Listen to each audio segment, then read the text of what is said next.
Okay, so how can parents bring up mentally healthy children? There has been, I have heard a few couples say that they're afraid to have children because it just seems like there's a lot of distress. And if you look at the numbers, yes, their mental ailments are on the rise for children. According to a CDC survey from 2009 to 2019, now this is a period of 10 years, okay? Now, look at the numbers. It said persistent feelings of sadness or hopelessness increased from 26% to 36%. That's a 10% jump over a period of 10 years. That is very large. Seriously considered attempting suicide increased from 13.8% to 18.8%. Another, again, a very large jump. Made a suicide plan from 10.9% to 15.7%. Attempted suicide 6.3% to 8.9%. And remember, these are all over 10 years. It's just a very short period of time that these changes are happening. And were injured in a suicide attempt that had to be treated by a doctor or a nurse increased from 1.9% to 2.5%. That number is atrociously high. So, what can be done? Well, the first thing that you should understand is that humans are born with a body, which includes the brain, designed to be healthy. If you see that there is an illness which is affecting a large number of humans, a large percentage, it must be that there have been changes in the environment. Can also lead to changes in habit, the changes in what they eat, the changes in what they believe, the changes in how they interact with each other, the changes in how much time they spend on electronic media instead of real life interactions. All these changes, that if there is an increase in ailment, it must be due to these changes in the environment. The environment is a broad term. It's like encompassing all the different things which the person experiences. It's not natural. It's not natural for humans to be unhealthy. Once in a while, you may get some a rare case where there is some congenital defect which leads to some ailment, but normally it is not normal for humans to be not healthy.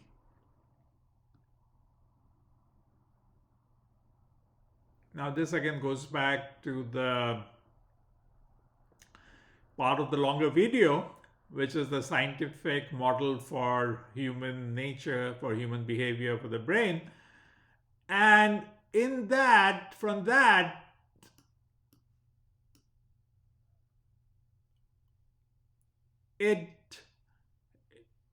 I say that the cause of mental illness is the paucity of love.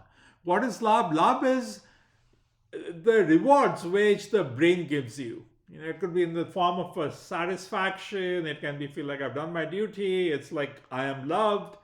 It can be that I love somebody. It can be some hope for the future. Whatever it is. It is the rewards that the brain gives you. If you're not getting sufficient rewards from the brain, then you're going to have mental illness. If you're getting sufficient rewards from the brain, a portfolio of rewards, a healthy portfolio of rewards, normally a person should not develop mental illness. the vast majority of humans who receive the amount of love, not much less than what they would receive in the natural portfolio and natural paleo environment, what that is what they were designed for, will not develop mental illness. And I would say not only the amount, but also the amount and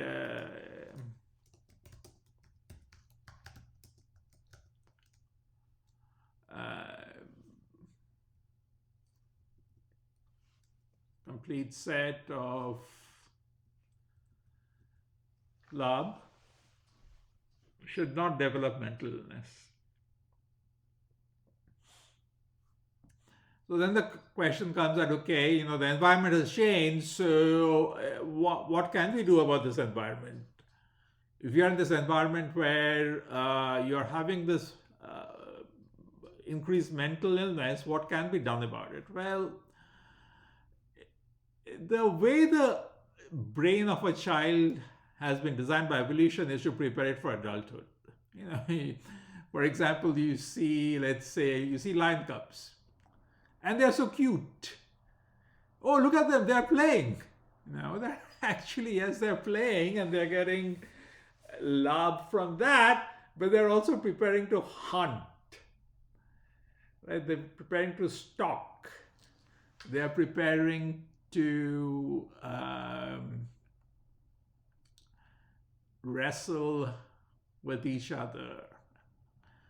So you've observed the behavior of the young across species. They are training for adulthood. The things they like doing, the thing which gives them love, is also the things which prepare them for adulthood. Evolution does not waste anything. There is a purpose. So let's, remembering that, let's see what we would like, what kind of environment to give to a child so that they have this set of healthy love. And don't think that, this paleo environment, or of course, that paleo environment is an average of the environment over which we evolved. It was not just one point in time, but don't think that, oh, the modern world is different, so that doesn't apply anymore. No, evolution has not changed us from that environment. There's not been enough time, and there's also, it's not clear that there has been selection. You can have miserable people reproducing, whereas those who are happy not reproducing, thanks to all the things which are now available to humans, for example, contraception. So if you have miserable humans reproducing, then evolution is going to lead you towards more and more miserable people.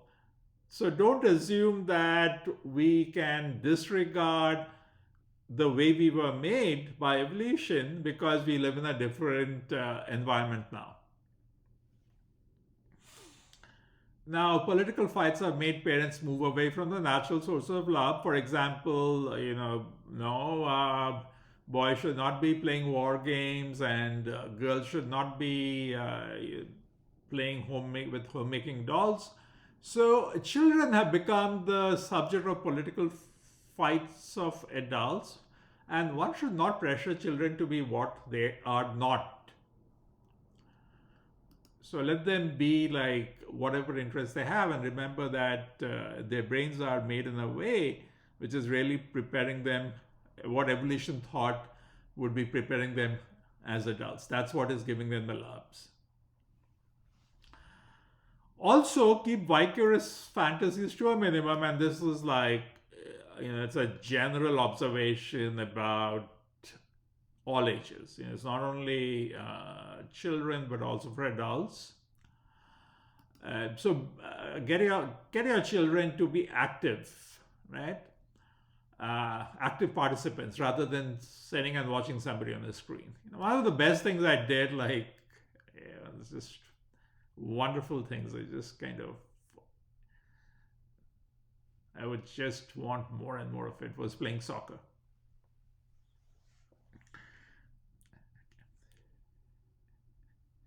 Not because I was a great player.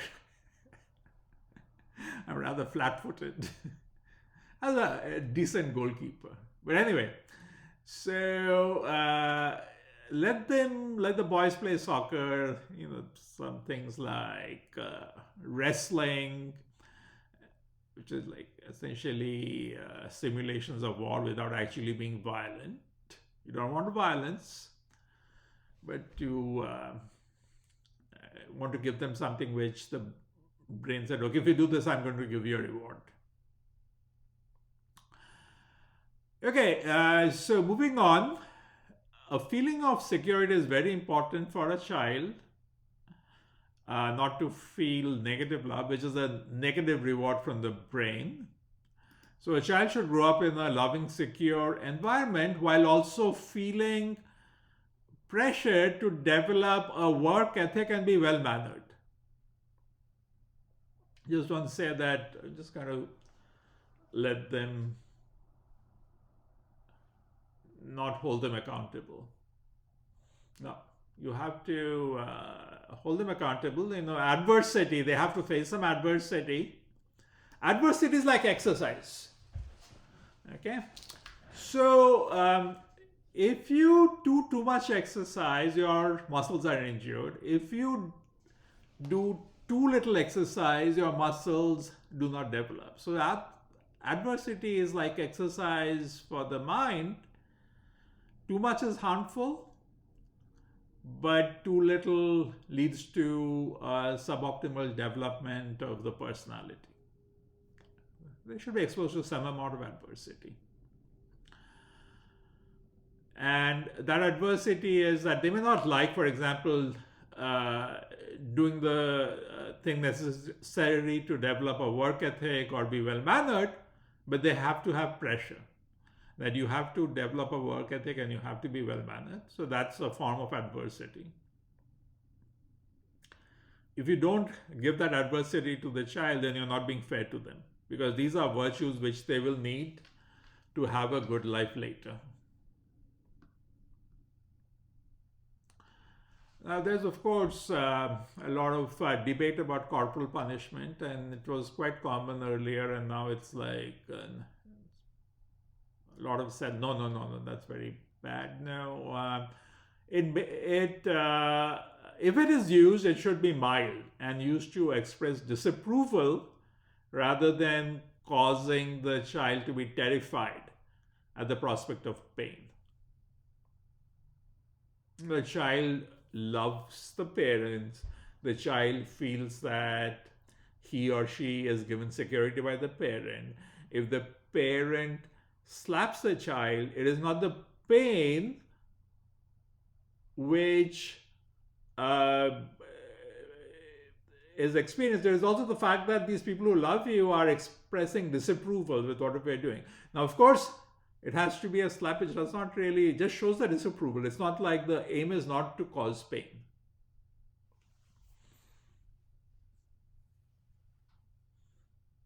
It should not be that the child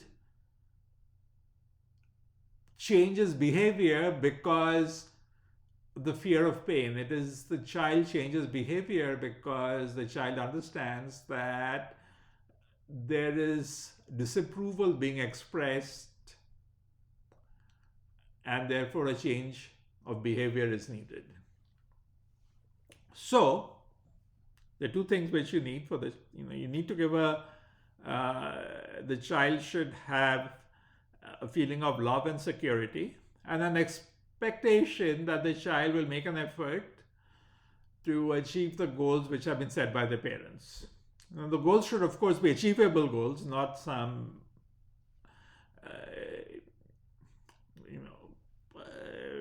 too ambitious goals, which will lead to a loss of motivation. Look, whether your child is an academic superstar or just graduated high school is not material.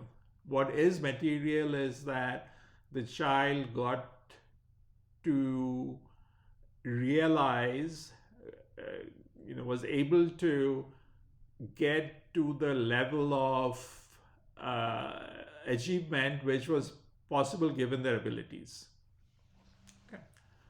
So the point is not to expect that they are going to be some like massive performance. The point is to give them training so that they can be close to the best that they can be. And if the best is mediocre, fine. Nothing wrong with being mediocre. But being mediocre, of course, if you have the ability to be better than mediocre, then being mediocre is a loss. But otherwise, you know, a mediocre person is perfectly able to lead a happy life.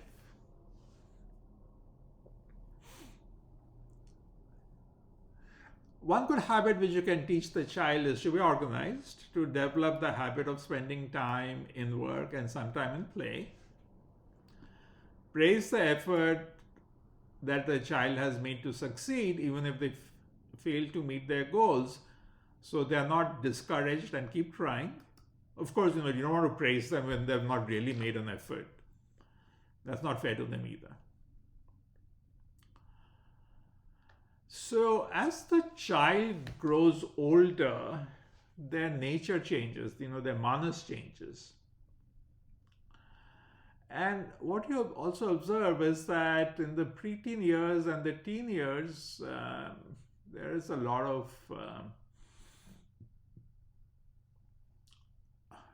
problems come.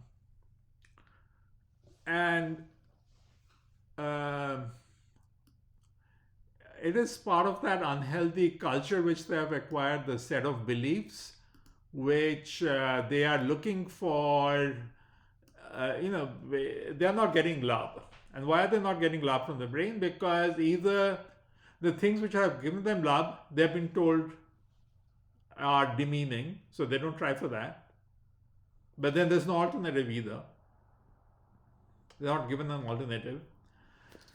And so the beliefs which the child has acquired in the form of prapta, the culture which they have acquired, and also the environment in which they are, can result in the child having a deficiency of love, and the result is that the child becomes angry, withdrawn, and depressed. So once the child has acquired an unhealthy set of beliefs, of unhealthy culture, unhealthy prapta, it may be difficult or even impossible to heal it. So the environment which determines the child's prapta should be well understood early on. And the child should be provided an environment which develops a healthy prapta. We have this rising incidence of mental illness, and we need to understand what changes have happened in the environment which has caused this. Now here's an interesting sort of natural experiment, and this I started writing this, and then I came across this bit of information about the Amish. Now, the Amish are these community which have forsaken modern technology, especially they don't use electricity. And of course, if you don't use electricity, you don't use most of modern gadgets. So their change from the paleo environment is smaller compared to the general population, whose environment is changing so rapidly. I mean, you look back 100 years and you look at our environment today, just a massive difference. But the Amish, their environment has not really changed very much because they've forsaken modern technology. And what is the situation with the Amish? Now, this is a work, an academic work by Gregory Lance, published in 2019. And in that he says that there are several studies which show disorders such as depression and anxiety are significantly lower in the Amish population. Okay, now There is other claims which say the Amish do not have better mental health, and as happens with this kind of research, there may be some research which points in one direction, and some people will come and say, no, no, you got to do more research, and we find that no, it's not going in that direction and all. But I do think that there is something which I do think they do have actually lower rates of depression and anxiety, which would be consistent with my model for the human nature and the brain.